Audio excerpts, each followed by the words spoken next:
प्यारे बच्चों, आज हम इस टॉपिक में चर्चा करेंगे दो समांतर धारावाही तारों के बीच लगने वाले बल के विषय में। और इस बल के आधार पर हम एम्पियर की परिभाषा, जो कि बहुत महत्वपूर्ण है, इसको जानेंगे। तो पिछले टॉपिक में हमने पढ़ा था कि किसी धारावाही चालक के चारों ओर एक चुंबकीय क्षेत्र उत्पन्न हो जाता है, चाहे वो परिमित आकार का धारावाही चालक हो, चाहे अनंत लंबाई का धारावाही चालक हो। उसके चारों ओर किसी दूरी पर, किसी बिंदु पर एक चुंबकीय क्षेत्र उत्पन्न हो जाता है। उसके आधार पर हम आज दो समांतर धारावाही चालकों के बीच लगने वाले बल के बारे में अध्ययन करेंगे। तो जिन छात्रों ने अभी तक ये चैनल सब्सक्राइब नहीं किया है, तो पिछला टॉपिक जानने के लिए, पिछला वीडियो देखने के लिए वे अवश्य ही चैनल को सब्सक्राइब कर दें, ताकि सभी लोग इस टॉपिक को भली भांति जान सकेंगे, इससे परिचित हो सकेंगे। तो देखते हैं मैंने यहाँ पे फिगर ड्रॉ कर रखे हैं व्हाइट बोर्ड पे कि ये पी क्यू और आर एस दो चालक हैं। पहले तो मैं बताता हूँ पिछले टॉपिक की बात कि अगर हमारे पास कोई भी धारावाही चालक होता है, एक चालक है, इसमें धारा बह रही है, सपोज कोई भी धारा बह रही है, तो इसके चारों ओर चुंबकीय क्षेत्र उत्पन्न हो जाता है। तो अगर ये लंबा ऋजुरेखीय चालक है, अनंत लंबाई का ऋजुरेखीय चालक है, इससे कुछ दूरी पर, यहां से यहां तक की दूरी आर है, माना ये पी बिंदु है, तो इस पर एक चुंबकीय क्षेत्र, इस बिंदु पर चुंबकीय क्षेत्र उत्पन्न हो जाता है, जो कि हमने पिछले टॉपिक में निकाला था। और उसका मान होता है, उसका मान निकलता है μ0/2 पाई आई बटे आर। जो आई ये धारा बह रही है, आर यहां से यहां तक की दूरी है, और μ0/2 पाई इसमें एक कांस्टेंट क्वांटिटी था। इतना चुंबकीय क्षेत्र इस बिंदु पर उत्पन्न हो जाता है। तो और इस चुंबकीय क्षेत्र में, इस चुंबकीय क्षेत्र में अगर दूसरा धारावाही चालक हम रख देते हैं, जैसे यहाँ पे रखा हुआ है, ये एक पी क्यू तार था, इसमें धारा I1 बह रही थी, इसके कारण यहाँ पर ये आर दूरी है, मैं यहाँ पे अलग से बता दिया है, ये हमने पिछले टॉपिक में पढ़ा हुआ था। तो आर दूरी पर यहाँ पर एक चुंबकीय क्षेत्र उत्पन्न हो जाता है, उसका मान इतना होगा। और इस यहाँ पर I1 है, तो हम I1 लिख सकते हैं। फिलहाल मैं यहाँ पे दिखा रहा हूँ, अभी इस पे आएंगे इस टॉपिक पे। तो और इस बिंदु पर ही एक दूसरा चालक रख देंगे, तो फिर अब क्या हो गया कि चुंबकीय क्षेत्र में कोई धारावाही चालक रख दिया हमने। अब इसको भूल जाइए, हमने यहाँ पे चुंबकीय क्षेत्र उत्पन्न हो गया हमारा, और इस चुंबकीय क्षेत्र में दूसरा धारावाही चालक हमने रख दिया, और दूसरे धारावाही चालक पर, किसी भी धारावाही चालक पर चुंबकीय क्षेत्र में एक बल लगता है। तो इस पर एक, तो हम एक यहाँ पर एक धारावाही चालक रख देंगे, जैसे ये रखा हुआ है, तो इस पर एक बल लगने लगेगा। इसमें भी धारा बह रही है, इसमें भी धारा बह रही है, चाहे I2 बह रही है, I1 बह रही थी, इस पर एक बल लगने लगेगा। उस बल को देखेंगे, वो बल किधर लगता है, वो बल किधर लगता है। तो ये देखा गया है, अभी इसको मैं समझाऊंगा, कि जब दो समांतर धारावाही चालक में धारा समान दिशा में बह रही हो और दोनों एक दूसरे के से कुछ दूरी पर रखे हों, तो उनमें एक आकर्षण बल लगने लगता है। ये एक आकर्षण बल, जैसे मैंने यहाँ पे दिखाया, इसमें धारा ऊपर बह रही है, इसमें भी ऊपर बह रही है, दोनों के बीच की दूरी आर थी, तो इनमें आकर्षण बल लगता है। मैंने दोनों सिरे बांध दिए हैं, इधर भी इधर भी, तो ये इस प्रकार से अंदर के लिए पिचक जाएंगे दोनों तारे, आकर्षण बल लगेगा। ये इसको खींचेगा, ये इसको खींचेगा, आकर्षण बल लगेगा। ये हम अभी जानेंगे इसमें, फिलहाल मैं इतना बता रहा हूँ।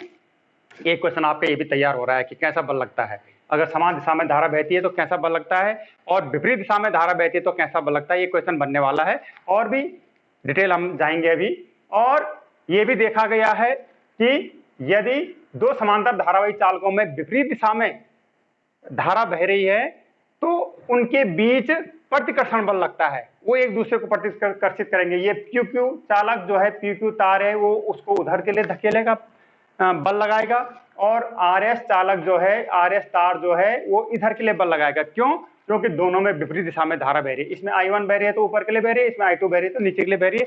मैंने यहाँ पे इस प्रकार से बता दिया, डंबल टाइप का इस प्रकार से बन जाएगा, ठीक है। और ये कैसे होता है, इस चीज को हम अब जानते हैं, और इसी की सहायता से हम एम्पियर की परिभाषा निकालेंगे। तो देखिए, चलते हैं इस टॉपिक पे। पहले तो हम, ये हमारे पास यहीं पर देख लिए फिगर 1, इसको फिगर 1 देख लीजिएगा, इसको फिगर 2, इसको 3, इसको फिगर 4। फिगर 1 में हमने पी क्यू चालक रखा है, जो मैं बोल रहा हूं उसी को आप अब देखते रहिएगा, उसी पे ध्यान कीजिए, उसी पे कल्पना कीजिएगा। PQ चालक रखा है जिसमें धारा I1 ऊपर के लिए बह रही है, I1 ऊपर के लिए बह रही है। PQ से R दूरी पर कोई बिंदु है यहाँ पे, ये PQ से R दूरी पर कोई X बिंदु है माना, ये वाला। अब ये चालक नहीं रखा मैंने इसमें, केवल X बिंदु को देखिए आप, इस चालक को मत देखिए। इससे R दूरी पर X बिंदु है, तो जब धारा बह रही है इसमें ऊपर के लिए, तो इस बिंदु पर, क्योंकि इसके चारों ओर चुंबकीय क्षेत्र उत्पन्न होता ही है, ये हम पिछले टॉपिक में बता चुके हैं, बायो-सेवर्ट ने भी बताया था। तो यहाँ पे एक चुंबकीय क्षेत्र उत्पन्न हो जाएगा, और वो चुंबकीय क्षेत्र कितना उत्पन्न होगा? वो चुंबकीय क्षेत्र होगा माना B1, क्योंकि I1 धारा जिसमें बह रही थी उस चालक के कारण है, तो हम B1 मान लेंगे इसको, B1। ये B1 बराबर होगा μ0/2 पाई I1 बटे R। पिछले टॉपिक को देख लेना जरूर, उसमें बताया मैंने। तो इतना चुंबकीय क्षेत्र यहाँ पे उत्पन्न हो रहा है, ये तो हमने निकाल दिया इसके कारण, ये B1 का मान हमने निकाल दिया है।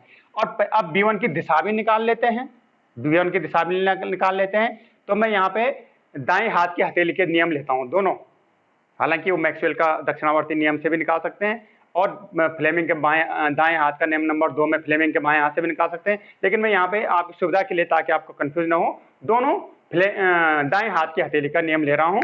तो यहाँ पर चुंबकीय क्षेत्र की दिशा किधर होगी, उसका मान तो इतना है, लेकिन दिशा किधर होगी?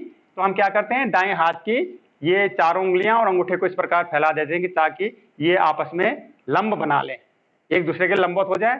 तो अगर अंगूठा धारा की दिशा को प्रदर्शित करता है और ये उंगलियां उस बिंदु को इंगित करती है, निर्देशित करती हैं जहां पर चुंबकीय क्षेत्र की दिशा हमने फाइंड करनी है। तो देखो ये धारा ऊपर बह रही है, वैसे कर दिया मैंने, ये उंगलियां उसी बिंदु को बता रही है जहां पर चुंबकीय क्षेत्र की दिशा ज्ञात करनी है। तो किधर हो रही है चुंबकीय, इस पर चुंबकीय क्षेत्र की दिशा किधर हो रही है? अंदर के लिए, धक्का देने की स्थिति में अंदर के लिए चुंबकीय क्षेत्र की दिशा हो रही है। तो मैंने इसको यहाँ पे क्रॉस करके बता के, जहां पे क्रॉस कर रखा है इसका समझिए आप, दीवार की तरफ, बोर्ड की तरफ अंदर के लिए, बाहर से अंदर के लिए चुंबकीय क्षेत्र की दिशा है। इसका मान B1 का मान इतना, और दिशा अंदर के लिए ये होगी। इतनी बात आपकी समझ में आ गई होगी। अब देखिएगा कि अब इसको भूल जाइए, हमने ये B1 निकाल दिया, इसकी दिशा निकाल दी, ये अंदर के लिए B1 है, B1 का मान यहाँ आप देख रहे हैं, यहाँ पे डिस्प्ले हो रहा है ये। और अब देखिए इसमें हमने RS चालक रख दिया है, धारावाही चालक, RS धारावाही चालक रख दिया है। तो चुंबकीय क्षेत्र में किसी भी चालक पर फिर अब बल लगेगा, चुंबकीय क्षेत्र में किसी चालक पर बल लगेगा अगर धारावाही चालक है, तो धारावाही चालक है। अब हम फ्लेमिंग, अब दाएं हाथ की हथेली के नियम नंबर 2 पे चलते हैं, नियम नंबर 2 पे चलते हैं। तो 2 की आदत से बल की दिशा ज्ञात कर लेंगे। तो देखिए ये चुंबकीय, अब ये चुंबकीय क्षेत्र की दिशा को बता रही, ये उंगलियां चुंबकीय क्षेत्र की दिशा को, और बल किधर है? ऊपर के लिए है। ये वो बल नहीं, धारा I2 जो हमने RS चालक रखा उसमें धारा ऊपर के लिए बह रही है। तो बल किधर लगेगा? देखो हथेली से धक्का देने की वाली स्थिति में बल लगेगा। तो इस पर एक बल यहाँ पर इस चालक पर इधर के लिए लगेगा, अंदर के लिए एक बल F लगना शुरू हो जाएगा, ठीक है। और इस F का मान में निकाल लेते हैं हम इस F का मान किससे निकालेंगे? F बराबर क्या होता है? I2 B1, और इसकी लंबाई L है माना, L sine theta, IBL sine theta से बल का ले हमने सूत्र बताया था आपको, IBL साइन थीटा। तो I2 धारा I2 है, इस इधर वाली चीज देख रहे हैं हम इस समय। B1 यहाँ पे चुंबकीय क्षेत्र, तो B1, L इसकी लंबाई है, तो L साइन थीटा बराबर I2, और B1 का मान यहाँ से रख दीजिएगा μ0 I1/2 पाई R, और फिर L साइन थीटा, और बराबर हम इसको लिख सकते हैं μ0/2 पाई I1 I2 L बटे R। और देखिए धारा और चुंबकीय क्षेत्र की दिशा में कितने डिग्री का कोण है? 90 डिग्री। तो साइन 90, तो बराबर हो जाएगा μ0/2 पाई I1 I2 L बटे R, और साइन 90 1, मैं पूरा लिख रहा हूँ, वैसे सीधे हो सकता था समझने के लिए। μ0/2 पाई I1 I2 L बटे R। इतना बल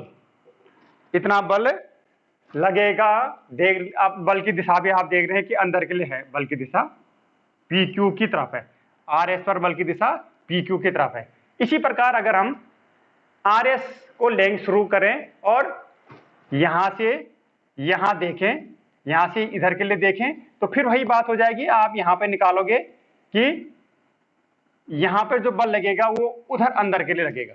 इसको आप देख सकते हैं, इसको आगे बताने की जरूरत नहीं है, इस पे बल जो है अंदर के लिए लगेगा। एक बार आप देख भी सकते हैं कि यहां से यहां पर जो चुंबकीय क्षेत्र का मान अगर हम B1 मानेंगे तो B1 का मान फिर यही आएगा।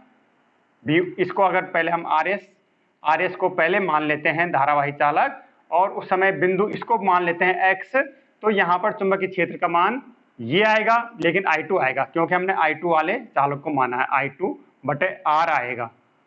फिर F का मान यहाँ पे इस दूसरा PQ रखा तो I1 और इसके द्वारा यहाँ पर रखा तो B2, इसके द्वारा यहाँ पे आ रहा है I2 के द्वारा है तो B2 आएगा, तो I2 B2। तो देख लेना आप, ये इस पर भी बल इधर के लिए लगेगा और उस बल का मान भी सेम यही होगा। तो इस प्रकार से दोनों आकर्षण बल जब लगेगा तो दोनों के दोनों तार आपस में आकर्षित होकर के इस प्रकार की फिगर बन जाएगी। ठीक, और यहां पर अगर हम निकालेंगे कि एकांक लंबाई के तार पर लगने वाला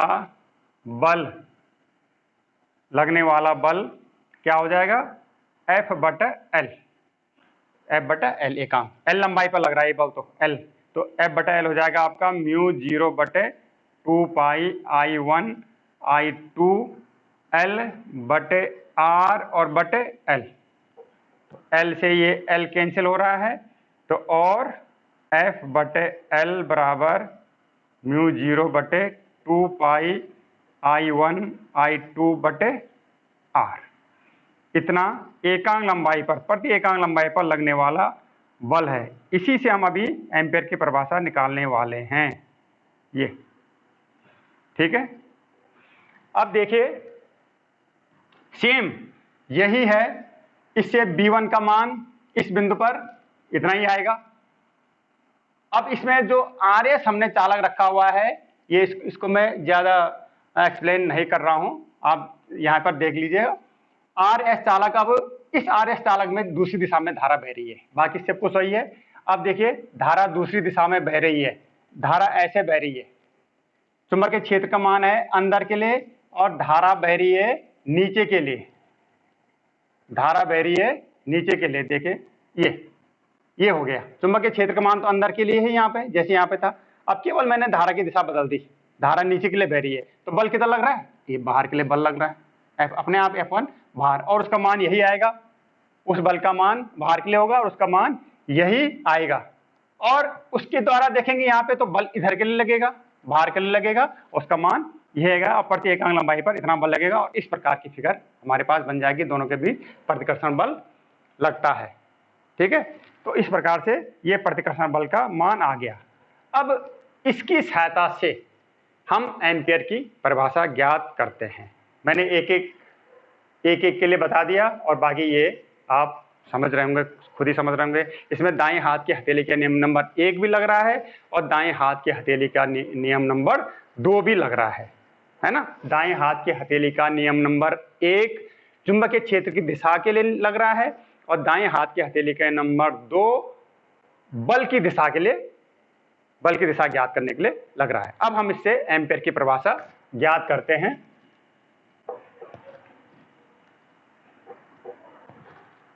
ये क्वेश्चन आता है, इंपॉर्टेंट है। वैसे तो एम्पीयर की परिभाषा हम सिंपल बता सकते हैं, लेकिन एम्पीयर किसके मात्रक है, धारा का मात्रक है। उसकी परिभाषा दो समांतर धारावाही चालकों के बीच लगने वाले बल के आधार पर एम्पीयर की परिभाषा ज्ञात कीजिए, एक बड़ा क्वेश्चन बन सकता है।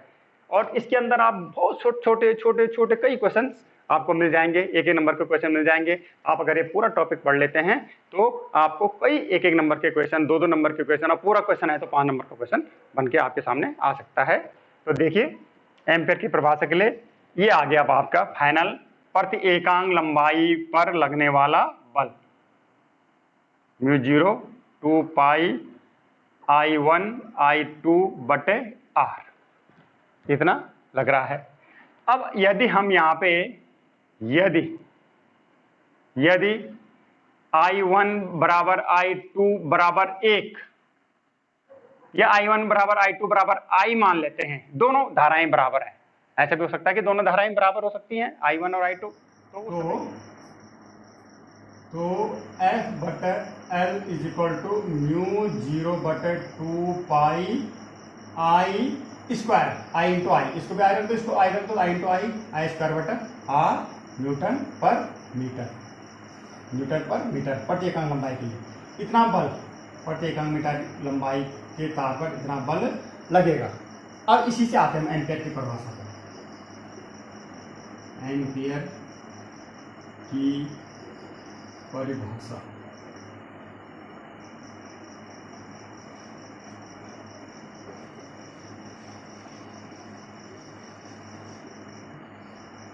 यहां पर देखिए कि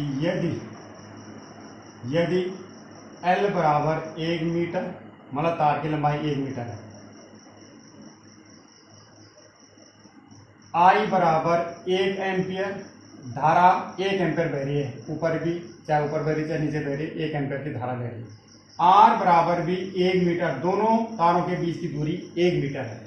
तो उस समय क्या हो जाएगा, तब F बराबर F बटा 1, मैं पूरा लिख रहा हूँ समझाने के लिए। L बराबर 1 माना था हमने, तो F बटा 1 बराबर म्यू 0 अपॉन 2 पाई I बराबर भी 1, I 1 हो गया, 1 1 1 बटे 1, तो और F बराबर म्यू 0 बटे 2 पाई, और म्यू 0 बटे 2 पाई होता है 2 इंटू 10 पावर माइनस 7 न्यूटन, इतना होता है इसका मान।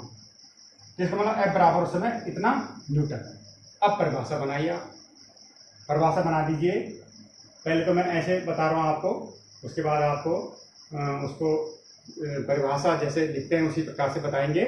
तो देखिए, यदि 1 मीटर लंबाई के 2 समांतर तारों को 1 मीटर की दूरी पर रख दिया जाए, या हम ऐसा कह सकते हैं कि एकांक लंबाई के 2 समांतर तारों को एकांक दूरी पर रख दिया जाए, तो और उनमें 1 एम्पियर की धारा प्रवाहित कर दी जाए, उनमें 1 एम्पियर की धारा प्रवाहित कर दी जाए, चाहे वो अलग अलग दिशा में हो चाहे सेम दिशा में हो। मैंने पहले बता दिया कि किस दिशा में किस प्रकार का बल लगता है। समान 1 एम्पियर की धारा प्रवाहित कर दिया जाए, ये लिखा हुआ है I इक्वल टू 1 एम्पियर की धारा प्रवाहित कर दिया जाए, तो उनके बीच लगने वाला जो वैद्युत बल होता है वो 2 इंटू 10 पावर माइनस 7 न्यूटन का लगता है। या हम ये कह सकते हैं कि किन्हीं 2 समांतर धारावाही एकांक लंबाई के 2 समांतर धारावाही चालकों में, जो कि एक दूसरे से एकांक लंबाई की दूरी पर रखे हैं, में 1 एम्पियर की धारा वह धारा होती है जो उन चालकों के बीच 2 इंटू 10 पावर माइनस 7 न्यूटन का बल आरोपित कर देती है। ये 1 एम्पियर की परिभाषा है। ठीक है, तो अब हम किस प्रकार से इसको लिखेंगे 1 एम्पियर की परिभाषा, कि 1 एम्पियर धारा वह धारा है जो निर्वात अथवा वायु में रखे हुए 2 समांतर एकांक लंबाई के धारावाही चालकों, जो कि एक दूसरे से 1 मीटर की दूरी पर रखे हुए हों, के बीच 2 इंटू 10 पावर माइनस 7 न्यूटन का वैद्युत बल आरोपित कर दे, उसे हम 1 एम्पियर की धारा कहेंगे।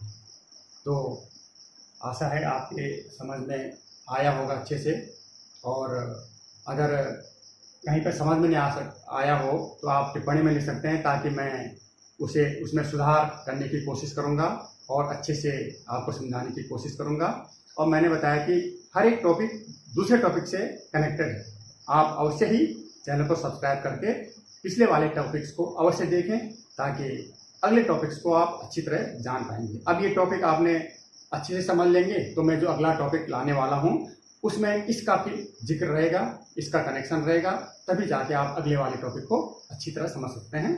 धन्यवाद।